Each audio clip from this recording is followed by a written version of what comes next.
আজকে যদি আমি ইন্ডাস্ট্রি বন্ধ করে দিই, এখানে 12,000 লোক কাজ করে, নট 12,000, 12 লক্ষ লোক জড়িত এটার সাথে। এই গার্মেন্টস ইন্ডাস্ট্রির সাথে কি জড়িত না? ব্যাংক জড়িত, ইন্স্যুরেন্স জড়িত, মোবাইল কোম্পানি জড়িত, হাড়ি পাতিল থেকে কাপড় চোপড় বানানো, বাসা ভাড়া, প্রত্যেকটা জিনিস জড়িত এটার সাথে। কি জড়িত নাই গার্মেন্টস ইন্ডাস্ট্রির সাথে? বাংলাদেশে 84% রেমিটেন্স আসে শুধু আরএমজিতে, 13% 14% আসে হচ্ছে আমাদের রেমিটেন্স যোদ্ধাদের থেকে। সারা বাংলাদেশের এক্সপোর্ট থেকে 2% আসে, 2%।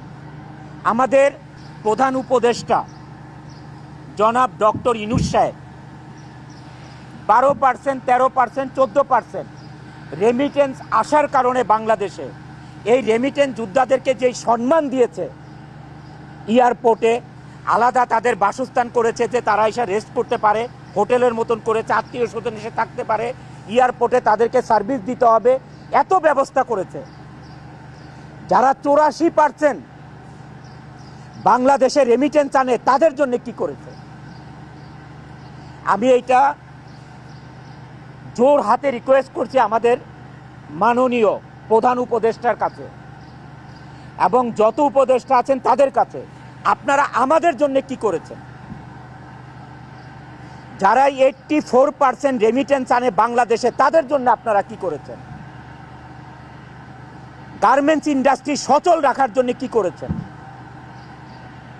আমরা সবাই আশা করেছিলাম যে ঈদের সময় অ্যাটলিস্ট একটা বেতন ব্যাংকে লোন দেওয়া হবে, যে শ্রমিক ভাই বোনদেরকে আমরা কি করতে হবে দেখেন, মার্চ মাসে ফেব্রুয়ারির বেতন দিতে হবে, বোনাস দিতে হবে, আবার মার্চ মাসের 50% বেতন দিতে হবে। একটা গার্মেন্টস মালিক কোত্থেকে পাবে এই 3টা জিনিস এক মাসে? এই 3টা জিনিস এক মাসে কোথায় পাবে একটা গার্মেন্টস মালিক? যারা 84% রেমিটেন্স এনে বাংলাদেশের অর্থনীতির চাকা সচল রাখে তাদের জন্য কি করেছে? গার্মেন্টস মালিকেরা মুখ চুপ বোঝে, মুখটা চুপ থেকে কি করতেছে, গার্মেন্টসগুলো আরএমজিগুলো বন্ধ করে চলে যাচ্ছে। আপনারা একবার চিন্তা করেছেন যে আপনারা যে ইন্ডাস্ট্রিগুলো বন্ধ করে চলে যাচ্ছেন এই দেশের অর্থনীতির অবস্থা কি হবে? এই দেশের কর্মসংস্থানের অবস্থা কি হবে? এই শ্রমিক লিডাররা কয়েকজন মিলে এই দেশে চালাতে পারবে না? তারা একজন একটা ইন্ডাস্ট্রি করতে পারবে? কিন্তু আপনারা কোনো পদক্ষেপ না নিয়ে কি করতেছেন?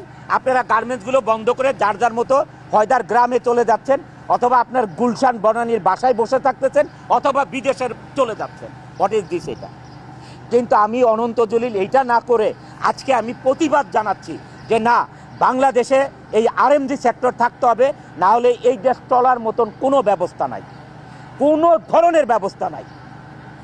আপনি যে আজকে চাল কিনবেন, আমাদের দেশে যে চাল উৎপাদন হয়, গম উৎপাদন হয়, ডাল উৎপাদন হয়, সমস্ত কিছুর 50%-এর মতন ইম্পোর্ট করতে হয়। ভাত খাবেন কোত্থেকে? ভাতটা খাবেন কোত্থেকে? গার্মেন্টসের ভাই বোনেরা আপনারা বাজার থেকে চাল কিনবেন, কোত্থেকে পাবেন আপনারা? এই চালটা পাবেন কোথায় আপনারা? এই চালটা ইম্পোর্টার, আর এটা ডলার ছাড়া ইম্পোর্ট করা যাবে না। বাংলাদেশের টাকা আজকে কোনো দেশ আপনার নিবে না এটা রপ্তানি করতে, আমদানি করতে। কাউকে আপনি টাকা দিলে নিবে না, ডলার দিতে হবে। তাহলে এই ডলার কোত্থেকে আসবে? আমাদের কৃষক ভাইরা আজকে ফসল ফলাবে, এই সার কোত্থেকে আসবে? এই দেশে সার কোত্থেকে আসবে? এই সার ইম্পোর্ট করে আনতে হবে, আর এই ইম্পোর্ট করতে হলে ডলার লাগবে। এই ডলার কারা ইম্পোর্ট, এই ডলার কারা বাংলাদেশে আনে? এটা আনে গার্মেন্টস মালিকরা আনে, আর হচ্ছে রেমিটেন্স যোদ্ধারা 14% আনে, আর 84% আনে গার্মেন্টস মালিকরা।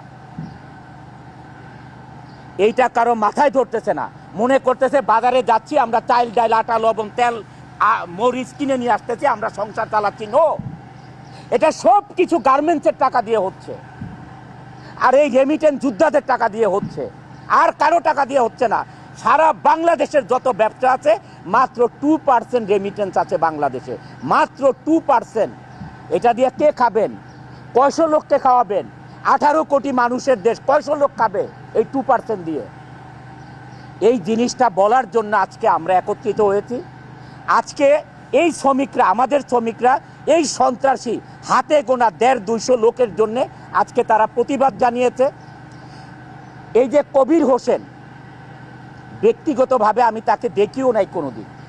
সাধারণ এই গার্মেন্টস ওয়ার্কারদের মতন সেও একজন গার্মেন্টস ওয়ার্কার, আজকে এখানে প্রতিনিধিত্ব করতেছে তাদেরকে নিয়ে, এই গার্মেন্টস ওয়ার্কারদেরকে ফুলিয়ে ফালিয়ে গার্মেন্টসকে ভাঙচুর করার জন্য, লুটপাট করার জন্য, অগ্নিসংযোগ করার জন্য।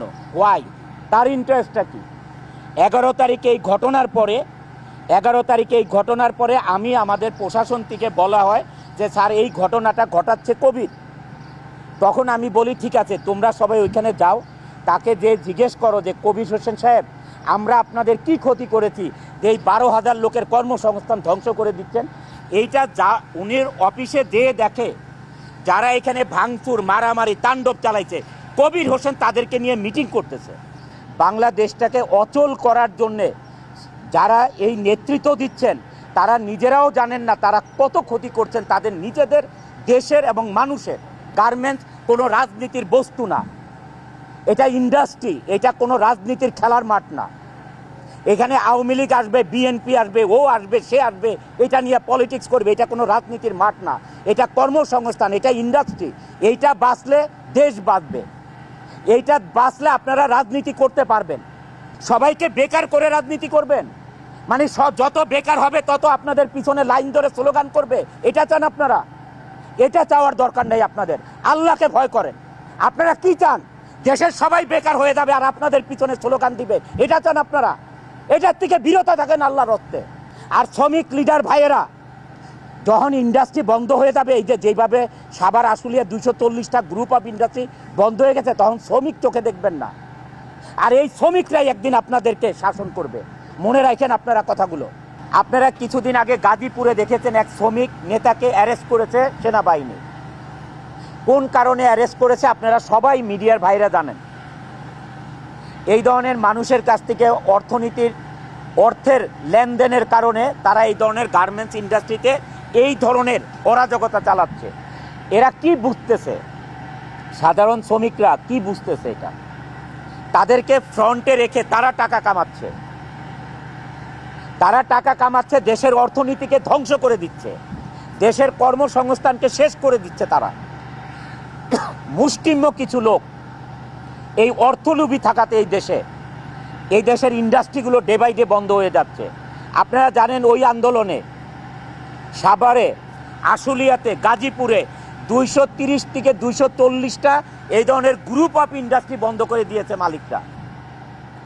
লক্ষ লক্ষ লোক শ্রমিক বেকার হয়ে গেছে। কিছুদিন আগে আমি শ্রমিক লিডারদেরকে বক্তৃতা দিতে শুনলাম যে বন্ধ ইন্ডাস্ট্রিগুলি খুলে দিতে হবে। আরে সে মালিক এখন কেন খুলে দিবে? এখন কেন গার্মেন্টস মালিকরা ইন্ডাস্ট্রি খুলে দিবে? তোমরা লিড দিয়ে এই গার্মেন্টস ইন্ডাস্ট্রি বন্ধ করতে পারো, এখন খুলতে পারো না? একটা ইন্ডাস্ট্রি বানাতে পারো না? বানায় তাদেরকে চাকরি দাও। একটা ইন্ডাস্ট্রি এরকম করে বানায় তাদেরকে চাকরি দাও না পারলে।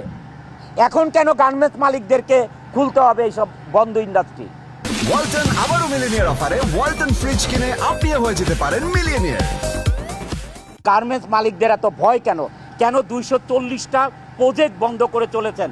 240টা ফ্যাক্টরি না, 240টা গ্রুপ অফ কোম্পানি ইন্ডাস্ট্রি বন্ধ করে চলে গেছেন। লক্ষ লক্ষ লোক বেকার হয়ে গেছেন। এই লক্ষ লক্ষ লোক বেকার হওয়াতে বাংলাদেশে এখন আপনাদের ছিনতাই বেড়ে গেছে, সন্ত্রাসী বেড়ে গেছে। এই যদি আমার ইন্ডাস্ট্রি এখানে বন্ধ হয়ে যায়, এই 12,000 লোকের কত লোক এখানে সন্ত্রাসী হয়ে যাবে কল্পনা করতে পারবেন না। মানুষের জীবন চালাতে পারবে না, এখানে লুটপাট শুরু করবে, দিনে দুপুরে দেখা যাবে ডাকাতি শুরু করে দিছে। যখন মানুষের কাজ থাকবে না, ক্ষুধা থাকবে, তখন মানুষ কিনা করবে।